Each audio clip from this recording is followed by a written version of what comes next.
From the moment a baby is born, family and friends often play claim that trait, assigning easily identifiable characteristics to one or the other branches of the family tree. You know, things like, she has your nose, those are Dad's fingers, that is definitely Grandma's red hair. Other traits may be less obvious or take longer to appear. And sometimes parents have to grapple with the unexpected appearance of a developmental delay or a childhood disease. All of these have some underlying genetic contributors. Advances in technology have increased our ability to detect and understand the impact of these changes. We can imagine a future where physicians use genomic information to predict the likelihood of thousands of traits. Coupled with gene editing technologies like CRISPR, we can also imagine a world where the DNA is modified so these children are born without these diseases.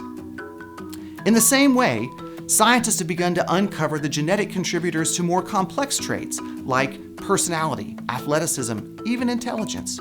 Now, this gets into the nature-nurture argument, and there are clearly environmental factors that shape the appearance of these traits. But we're learning that there are genetic factors that contribute as well.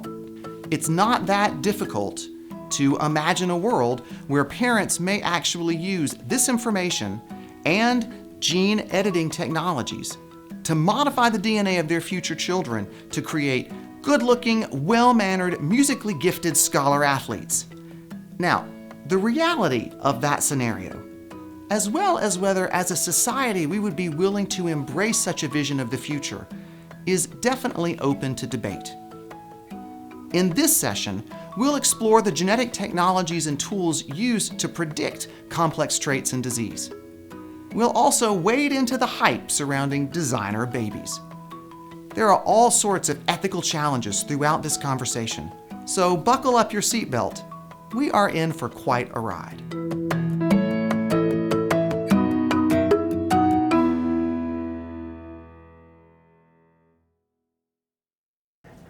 Okay, next question. So now what I've told you about gene therapy and about gene editing and making changes in your DNA, this question comes up all the time. How can biotech create designer babies? Can I use these tools to specifically create babies that, number one, won't develop disease, or number two, have a unique set of genetic characteristics that I may or may not want? We are about to start a conversation that we will not all agree on. That should not bother us. The fact that we're willing to start having the conversation is important. I also realize we're about to start a conversation of something that may feel, depending on your point of view and your perspective, very encouraging or very frightening. My goal in having this conversation with you is not to frighten you, is also not to sell you a bill of goods that this is the best thing ever and we should definitely do it, but is to make you aware of the opportunity and the abilities now that we have these kinds of tools like CRISPR, and now that we are able to sequence our DNA, identify our DNA changes, and at least a little bit right now, understand the impact of some of those changes. So if you put all that together, I can sequence your DNA and give you a set of your DNA changes. Over time, as we learn more and more about science, and I can actually tell you something about those changes, and we have the ability to make edits to those changes, that brings us to this conversation. So that lays the groundwork. We would not be having this conversation 5, 10, certainly 15 years ago. Although every high school student within the sound of my voice probably is reading or has read Brave New World, set in the year like 25-something, 2540 maybe, that builds a world around this. Again, my point is not to say that is where we're headed. I think there's lots of opportunity and possibility and hope that could come from this as well, but we have to have some serious conversation about where we draw lines and how we regulate, and do we regulate? So, designer babies is a popular topic in the media. Really, since I got to HudsonAlpha 12 years ago, I've been answering questions about designer babies. When baby genes are for sale, the rich will pay. Designer babies, an ethical horror waiting to happen. And then the New York Times, gene editing for designer babies highly unlikely, scientists say. We are this close to designer babies. The designer baby era is not upon us. So, where you land in this, it's all over the place right now just based on what you read. Which again comes back to, you need to take things that we read about science with a grain of salt and think about who is writing it and what kind of message are they trying to get across to you. Here's how the scenario plays out. I'm showing you on the screen what can happen today in a fertility clinic. A clinic that does in vitro fertilization that takes that gives a woman medication to cause her to ovulate, to superovulate, to ovulate multiple eggs. They aspirate those eggs out of her ovary into a dish. They fertilize those eggs with the husband's sperm. They let the fertilized egg develop to an 8, 12, 16-celled embryo.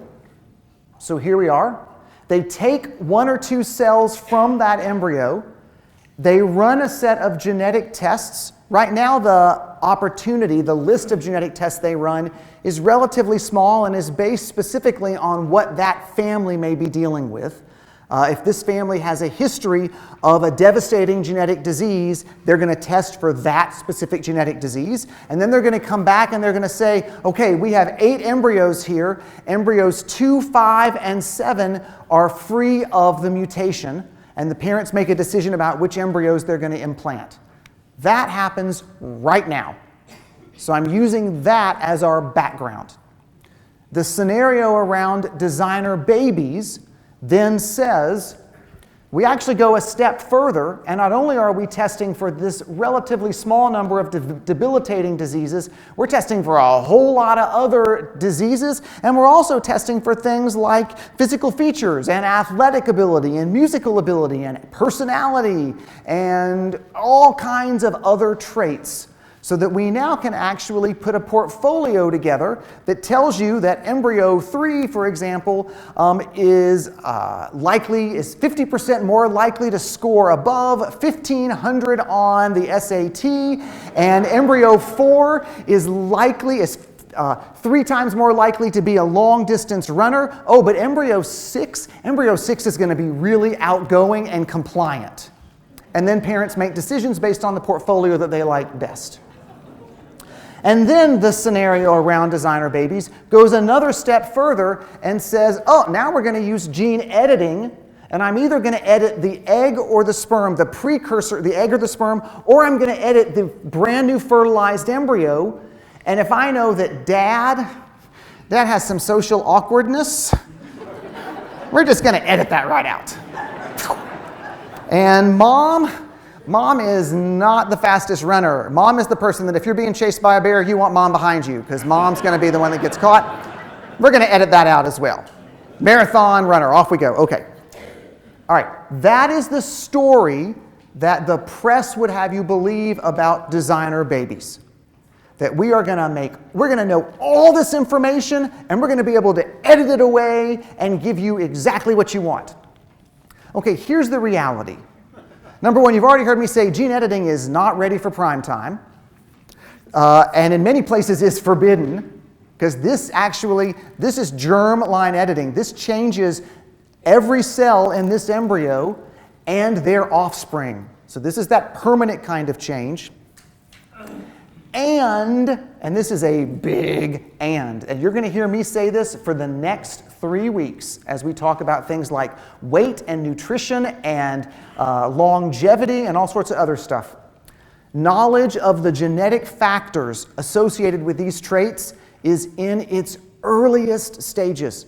Many of you have heard me use the puzzle analogy many times. This is like a 1,000-piece puzzle, and I've given you 200 pieces and said, what's the box top? What's the finished puzzle look like? We don't yet have enough knowledge, certainly for things like intellect and personality and athletic ability and musical ability to be able to say, here are the 40 genes that we need to pay attention to, and these changes mean this. And even if we did, environment plays a major role in this as well. Scientists estimate, just for height, let's say you really want a basketball player. Scientists estimate that there are over 1,000 genes that have an impact on height. Now, there are going to be people that are going to develop algorithms that'll take the top 200 genes and give you some sort of prediction on where the height might be of a child down the road.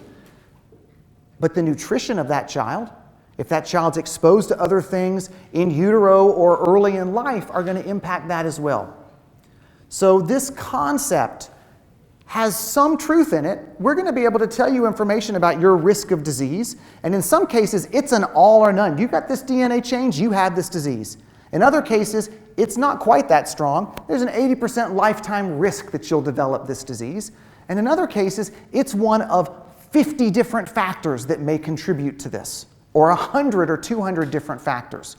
So this concept has some truth to it, but the likelihood that we're going to be able to say, oh yeah, embryo number 6, they're getting a 36 on the ACT, and they're going to be a musical prodigy, and they're also going to probably run for class president. Not likely. So we've got to reset expectations around the hype. Now here's another interesting scenario that's put together by a Stanford researcher, Hank Greeley. Hank actually came and gave a seminar at HudsonAlpha last fall that was fascinating about this whole concept. And he says, before we get to that whole other concept on that previous slide, he thinks we're going to get to something called easy pre-implantation diagnosis. And so there'll be some testing, again, the same caveat. We've got to be really careful about what we can realistically say. He says that we'll probably be able to say things like, this genetic combination has a 20% or a 30% chance, let me say that differently. I think he says more like a 50% chance of scoring in the top half of testing. That's a really, really wide range. That's kind of like, let me just flip a coin, But anyway, so that caveat, but he thinks that what we'll do is not based on gene editing, but is based on, number one, I can do fast, cheap sequencing, so I can give you information quickly and inexpensively, and that we're going to create lots of embryos so that prospective parents have a set of maybe 50 embryos to choose from what they're going to implant. And he says we're going to do this because the technologies around what's called regenerative medicine or transdifferentiation are going to allow us to take a sample of a person's skin and then convert those skin cells into eggs. So I don't have to take eggs from a woman. Now he also talks about that maybe we would actually take a biopsy and get a lot more eggs than the process of ovulating, but that we could grow eggs either from your own stem cells or by taking your skin cells, for example, and turning them into eggs. So if we now have an unlimited supply of eggs, you could create an unlimited number of embryos. Now I realize many of us in the audience have a problem with that. I hear that. I'm not making light of that. His argument is you give parents a whole set of embryos to choose from, and you can help them make decisions about implanting the healthiest embryos. Now, do you hear some challenges with what I just said? The healthiest embryos. Who decides what healthiest means or best means? What definition are we going to use to define quality of life? But he believes that we are probably 10 to 20 years from this scenario coming true. Now, let me also say, if that's true, then that means we've also figured out how to take skin cells and turn them into pancreatic cells that produce insulin, or neurons that produce dopamine for people that have Parkinson's, or cardiac cells for people that have heart failure. So if we are at that point with transdifferentiation, there's a whole lot of incredible things that open up there. That's a whole nother Biotech 201 topic. Maybe we'll look at that next year. Okay, here are some challenges, because you might imagine there are several. Safety is one. We've already talked about safety issues around gene editing, for example. And the scientific foundation. What's our evidence that this change in DNA actually leads to this disease or leads to this trait? So hopefully you've gotten a sense of we're just starting to scratch the surface of that, and some things we may never know. Some things we may be able to algorithm out with enough data mining, but some things we may never know, and there's always going to be impacts of random chance in the environment. How would this be regulated? Right now, it's a hodgepodge of what countries allow what. Some countries say this is forbidden. Some countries say you can't use, like the United States says, you can't use federal funding to test embryos to do any of this preliminary work, but you can do it with private dollars. Some countries have said, come on, let's do it, with an eye towards medical tourism and fertility tourism and bringing couples to their country to go through this process.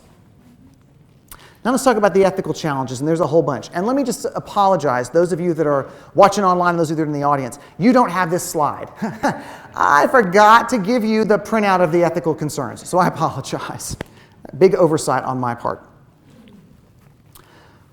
What does it mean to have a disease-free or a healthier child? Who makes those decisions?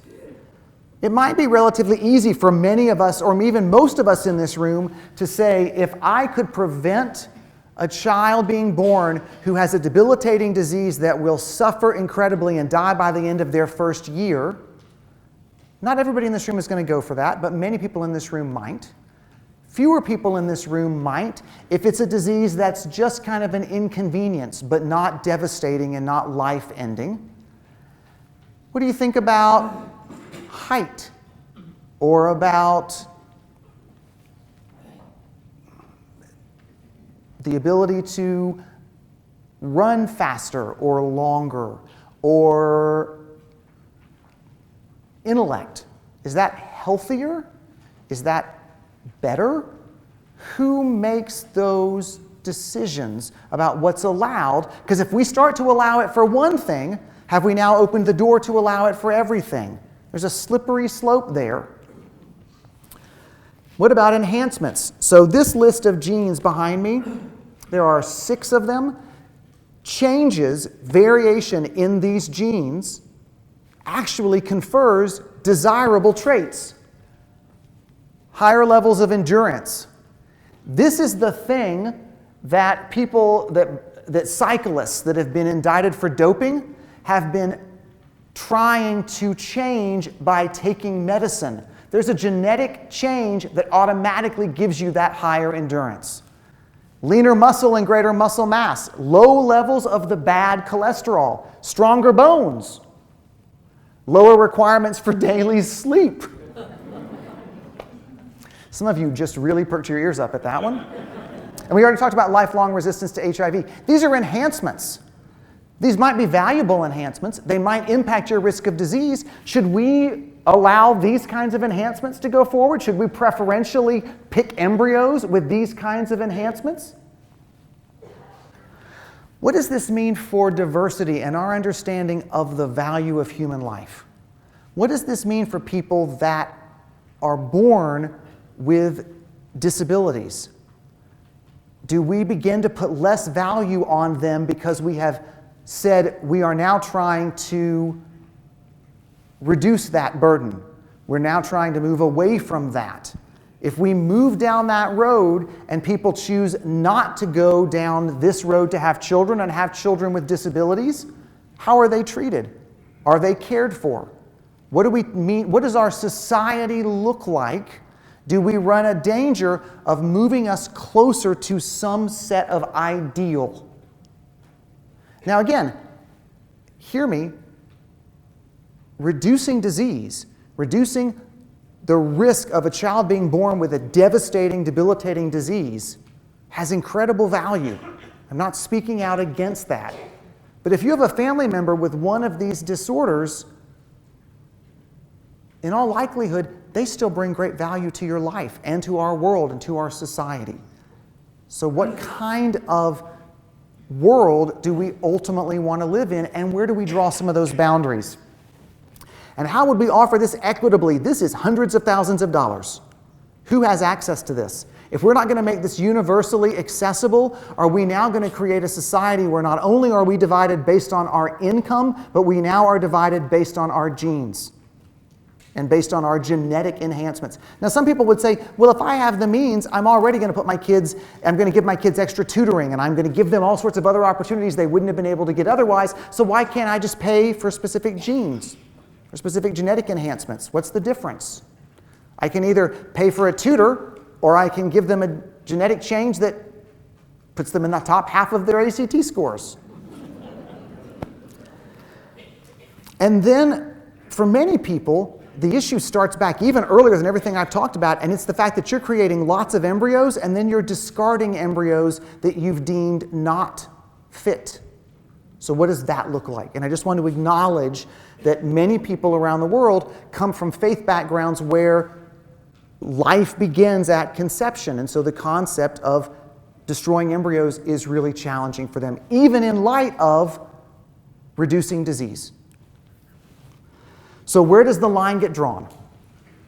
And then here's the piece that I'm going to leave you with, because I've already run us over time. Next week I'll figure out how to give you less information so we have more time for conversation. I apologize. I just knew there was so much to pack into this week. This is a quote from The Economist, which I'll read to you.